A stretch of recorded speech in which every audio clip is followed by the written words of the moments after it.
నెల్లూరు జిల్లా మనుబోలు మండలం కొరణకుదురు గ్రామంలో సోమవారం స్వర్ణభారతి ట్రస్ట్ ఎల్వి ప్రసాద్ సహకారంతో ఉచిత కంటి వైద్య శిబిరాన్ని నిర్వహించారు. ఈ సందర్భంగా 102 మంది రోగులకు కంటి పరీక్షలు నిర్వహించారు. అనంతరం కోఆర్డినేటర్ అనూప్ బాబు మాట్లాడుతూ టీడీపీ నాయకులు కసిరెడ్డి సునీల్ రెడ్డి, అల్లాబాషా ఆధ్వర్యంలో గ్రామంలో కంటి వైద్య శిబిరం నిర్వహించి మందులు పంపిణీ చేయడం జరిగిందన్నారు. అదేవిధంగా ఆపరేషన్ అవసరమైన వారికి టీడీపీ నాయకుల వాహనాల్లో వెంకటాచలం ట్రస్టుకు తీసుకెళ్లి ఆపరేషన్ అనంతరం టీడీపీ నాయకుల సొంత వాహనాల్లోనే గ్రామానికి చేర్చడం జరుగుతుందని తెలిపారు. ఆపరేషన్ అవసరమైన రోగులు ఈ అవకాశాన్ని సద్వినియోగం చేసుకోవాలని కోరారు. గ్రామంలో నిర్వహించిన కంటి వైద్య శిబిరానికి విశేష స్పందన లభించిందని ఈ సందర్భంగా వారు అన్నారు. ఈ కార్యక్రమంలో విజన్ టెక్నీషియన్ ప్రశాంత్, వెంకయ్య, రోగులు తదితరులు పాల్గొన్నారు. మనుబోలు మండలం కొలనకుదు గ్రామంలో సునీల్ రెడ్డి, అల్లాబాషా, వెంకయ్య వారి యొక్క సహకారంతో ఉచిత నేత్ర వైద్య శిబిరం నిర్వహించడం జరిగింది. ఈ కార్యక్రమంలో 102 మందికి కంటి పరీక్షలు చేయగా వారిలో 38 మందికి కంటి అద్దాలు, 28 మందికి కంటి ఆపరేషన్లు, అలాగే కంటి డ్రాప్స్ ఇవ్వటం జరిగింది. ఈ కంటి ఆపరేషన్ కలిగిన వారినందరినీ ఉచితంగా ఎల్వి ప్రసాద్ నేత్ర వైద్య విజ్ఞాన సంస్థ వెంకటాచలం నందు ఉచితంగా కంటి ఆపరేషన్లు జరుగును.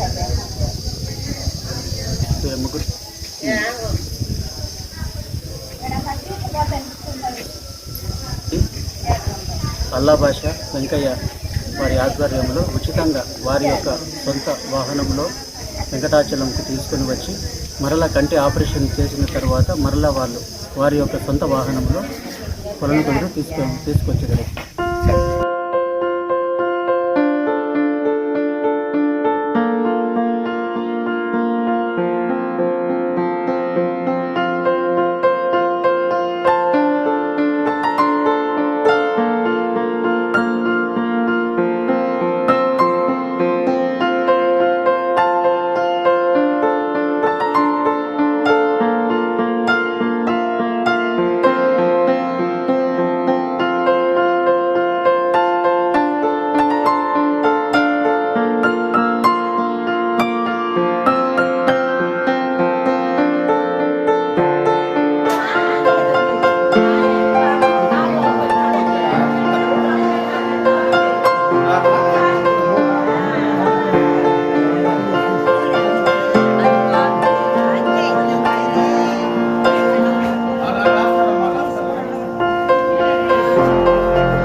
మరిన్ని అప్డేట్స్ కోసం మన HN9 టీవీ ఛానల్ని సబ్స్క్రైబ్ చేసుకోండి.